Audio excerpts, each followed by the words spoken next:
Hello everyone. You might not recognise me today. All my hair seems to have fallen out.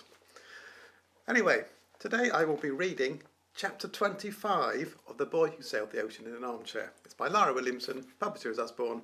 ISBN number is 9781409576327. I left on a bit of a cliffhanger yesterday, so... Chapter 25. Like a pebble, I plunge down into the water. It feels like some unseen giant has found me and covered my head in a cold, black, wet blanket, and no matter how much I try to shake it free, it won't leave me. Worse still, I don't even know where I'm going, but wherever it is, I can't leave Billy behind when I get there. Not my Billy. Not the baby who came home when Mum didn't. Not Billy who, when he was only a few days old, clutching my finger, and he still does it now, waiting for me to squeeze back. Not Billy, who I didn't say goodbye to. Billy! My mouth is full of bubbles, and my voice doesn't carry anywhere. I am light as a feather and heavy as a brick. My arms and legs jerk at odd angles, as if I'm a puppet controlled by a puppet master. The envelope I was carrying has spilled all its paper cranes, and it's as though they're flying around me in the water. When I realise I'm sinking deeper, fear sweeps over me. But it's as if I'm fighting a monster I can't really see. The more I kick out, the less energy I have. And the monster is so big that it makes no difference how much I fight. He wins. Above me, everyone is doing everyday stuff. Coming home from school or work, going to art exhibitions. They don't even know I'm here. And I want them to know that I've slipped into another world, but they don't. They won't come. Dad won't come. I'm sucked deeper. I wish I was sitting in the armchair now. My mouth makes a swoosh sound as I try to scream, but more water gushes into my throat. Blindly, I push forward, searching for Billy in the blackness. As I propel myself with my arms, I suddenly feel as peaceful as at school at 5 o'clock on a Friday. Then I see someone. It's not Billy, though. Mum. She was here all along. I shake my head and tell myself, this is not happening. It's only in my imagination. But I'm so happy I don't want it to stop. Mum smiles through the water, and I can see the gleam of sunlight on her teeth and her hair afloat behind her like dark ribbons of seaweed. I reach out my hand, but it sags through the water without touching her. Mum, you were in the ocean all along. Why didn't you say? I think she's going to swim away from me, and I frantically battle to bring her back. She tells me she knows I've been worrying about Billy and Dad, and she's right. I can feel I'm crying. No one can see. Mum tells me that Dad will sort it out in the end, and I try and ask her why she can't help him sort it too. I can't. He has to do it himself. Why, I think? He doesn't know I'm here. Does Billy know? Billy knows. You know. I'm all around you. I'm in the air and in the raindrops. I'm in the rustle of the trees and the ocean. I'm in every living thing. You already know that. You can speak to me any time because I am everywhere. You don't need to say goodbye to me. You never did. Can you catch the air in your hand? I know you can't. Can you hold the ocean in your palm? No. Can you hold memories in your heart? I know that you can, and when I try to smile, Mum looks behind me, and as I spin around in the water, I see Billy. His eyes are closed, his face a pale moon. His hand floats towards me, ghostly white, and I desperately need to reach it to give it a squeeze. But the more I flick and flap my body, the further apart we are. Mum, I do need to say goodbye, I really do. Why? You have to say goodbye. It feels like the story has no ending if you don't say goodbye. Maybe the story should never end, my son. When I try to ask Mum what she means, she's gone. I spin back towards Billy, and then I see them together. Mum and Billy. Billy and Mum. Small bubbles of life floating from her mouth to his, and his eyelids flutter like butterfly wings. Exploding like a shaken bottle of fizzy pop, I break the surface of the water, gasping. With Billy clenched under my arm. The sky is grey now and as endless as forever as I stare into it. I can hear the wailing of seagulls. As I stare upwards, they circle overhead, and I think about how I might have stayed with Mum a moment longer. How I should have said goodbye, but I blew it again. The goodbye list has been totally useless. A warm tear is easts from my eye and joins the salt water of the sea, and you'd never know which was which. I pull Billy to where the water meets the sand, and Knuckles helps drag us up onto the beach. Billy's like a sodden sponge of ice, and he collapses on the sand, with me joining him. Knuckles quickly takes off his blazer and puts it over us to keep us warm, but I already know that is not going to help because Billy's not breathing properly. Once, a long time ago, Dad took us to a waxwork museum, and although they looked real, their skin had a funny colour. That's how Billy looks now. Knuckles and Nevaeh are standing over us, both of them hardly able to move. I bend down to check Billy's breathing, and I can't hear anything except my own breath, which is thundering. Heart massage. I know how to do it. Although even after reading loads of medical books and watching it on TV, I can't move. Marvin never mentioned this in his medical manual. How your fear of losing someone can be so big, you can't move your muscles. The seagulls are probably weeping above me now. I can't say Billy. I'm afraid. I'm afraid he'll die. I know what it feels like to lose those you love. Inside my head, I hear Mum saying she has just slipped around the corner. I'm not to be afraid. It feels as though Mum might be watching me now, urging me on. Without thinking, I lean down and place my hands on Billy's chest. It's cold. I retreat, my heart a galloping horse.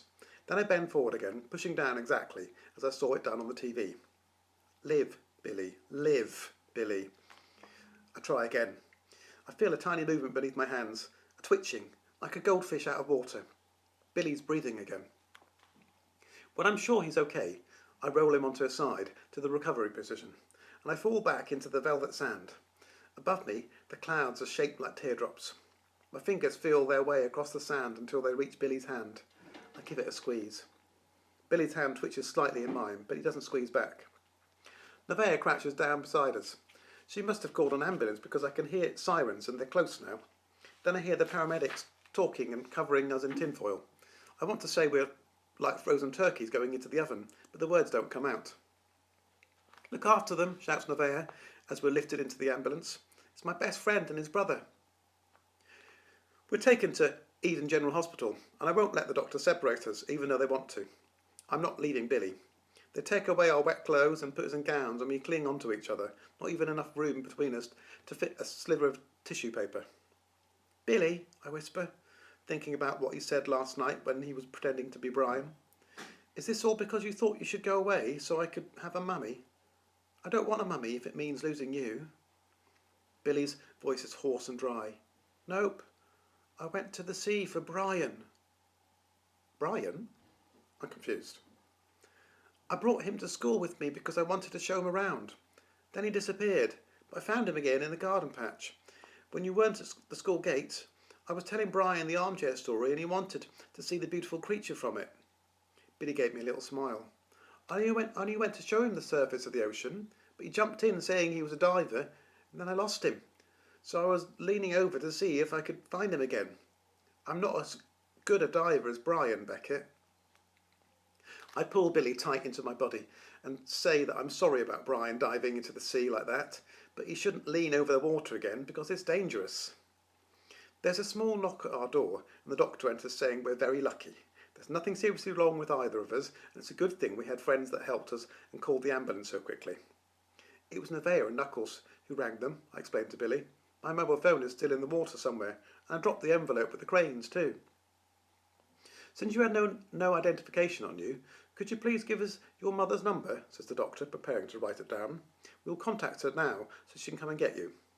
She's dead, said Billy. The doctor says he's sorry to hear that, but a guardian's number will suffice. His nostrils flare a little, and I can see the hairs inside his nose that fill to germs. We've got Dad, I say, my voice tight like a stretched catapult. I give the doctor the number and he disappears out the door before returning 5 minutes later. Apparently, Dad didn't answer. He's probably still at Pearl's art exhibition. I tell the doctor. Maybe he's got his mobile switched off. I want Dad, whispers Billy. The doctor says he'll get a staff member to keep trying. In the meantime, he asks if I have any other relatives that could come and get us if we were discharged. But I say there isn't anyone. We're on our own. It was a mistake saying that. I knew it the second the words spilled from my lips. The doctor makes a grunting noise before leaving. Half an hour later, the doctor is back and fussing about how it's still impossible to contact our father on the number that I've given him. This time when he leaves, I tell Billy we've got to get out of here. When Billy asks me why, or wide-eyed and trusting, I tell him I imagine Dad is missing us. Billy seems satisfied with my answer. Trouble is, the real reason we need to do a runner is because I think the hospital staff are getting suspicious about why they can't get hold of anyone and why no one is coming to get us. What if they ring social services? I heard about something like this happening on the news once, only in that case the mum ran off and didn't come back for her kids. Social services came for them instead, and they were going to look after them. The doctor looks back in through the glass porthole of the door, smiles and then moves on. Dad must still be at the art exhibition. Maybe Pearl is persuading Dad that they're a perfect match, or maybe they're talking about what I thought I saw in the hallway the other night. I explained to Billy that we have to go on another Snoop secret mission, escaping the hospital without being seen. Billy says he doesn't have his balaclava, and I say it doesn't matter this time. Anyway, I don't have my sheep hat either. Staring through the glass porthole, I see a nurse at the far end of the corridor, but she's busy writing notes and looking at her computer. She hasn't been in our room yet, so she probably wouldn't recognise us if we slipped away and went back to our flat up by ourselves. Even if Dad's not there, I can look after Billy until he turns up. I did it before. When Billy was sick, I can do it again. I can make everything right. Slowly, I ease Billy's socky shoes on, put a heavy blanket over his hospital gown, and I put my socky clothes back on. They're freezing and make my teeth chatter. I tell Billy to be ready to run when I say so. First, I'm going to go out and check the coast is clear. Billy nods and his jaw is set firm. He promises me he'll be the best spy I've ever known. Since I don't know Eddie, the level isn't set that high. There's no sign of the doctor outside, so I grab Billy's hand and drag him, feet squelching, down the corridor, and then turn into another. There are signs for everything: cardiology, oncology, gastroenterology, haematology and urology, but no exit sign. I'm lost in the hospital maze. I'm dragging around a boy who looks terrified but determined, since he's on a secret mission. A few people turn to stare at us, but I brazen it out. If you hold your head up and match their stare, they usually look away first. Hurrying down the corridors, I'm glaring at every person we meet, until I turn the next corner. Our doctor is in the distance and talking to a police officer. We've been rumbled. The Snoop secret mission is going to be over before it began. The police officer is going to take us away if I don't think of something fast. I think of something fast. To start with, I pull Billy's blanket as far over his head and mine as I can and mutter to him that the blanket is the new balaclava. And then I open the first door we come to. It's a cleaner's closet, otherwise known as Snoop's new den until the coast is clear again. It's not much of a den, and Billy's not impressed. It's full of mops and brushes, buckets and bottles of pine fresh disinfectant. We crouch down on the floor as I tell Billy we just need to be quiet for a little while, and when the doctor buzzes off we can escape properly and go back to the flat. But Billy has other ideas and wants to know why we can't just go straight home. As I'm trying to tell Billy we wouldn't be good spies if we marched out and everyone saw us, a paper crane falls softly from the blanket. We stare at it. We stare at each other. Maybe it stuck to me when I fell in the water. I mean, I dropped the envelope of cranes into the ocean, so perhaps this was what one was tucked into my clothes. Thing is, my clothes are completely wet, and it's completely dry. Billy says he'll hold the crane while I tell him what happened to the beautiful creature, because I didn't finish the story. There's nothing much else to do in this cupboard, so I pull the blankets closer around us and say I'm going to tell him the ending. Close your eyes. This is what really happened to the two boys. This is how they got through the storm and took the longest journey of their lives. Take a deep breath. The beautiful creature said it was time to go back to where they belonged. The storm was gone and the seas calm once more. She had enjoyed swimming with them. She had drawn them pictures, sang to them, showed them sparkly fish, coral plants and starfish brighter than any stars in the sky. But she said now was the time they must leave. One boy asked how they could say goodbye when they loved her so much. She said, I drew my goodbyes, I planted them, I whispered them on the stars, I spelled them out in sparkly fish. One of the boys said he didn't realise they were goodbyes, so how could they count? She told them that each time she did something with them, they thought of her. Each time she did something with them, they thought of her and they smiled, and so each one counted. Each smile, each memory, she would leave with them. But one boy was not satisfied. "Why?" asked Billy, his little body shivering until I snuggled up closer to him. He thought goodbye was more important than all the times they'd spent together. He thought saying it would make a proper ending to everything. The beautiful creature shook her head. "Saying goodbye will not make you happy," she whispered. "What will make you happy is remembering the times we had and keeping me alive in your heart. There is no ending." Tears are prickling my eyes now. She was right, and at last the boy understood, because her words danced inside his head, and he knew.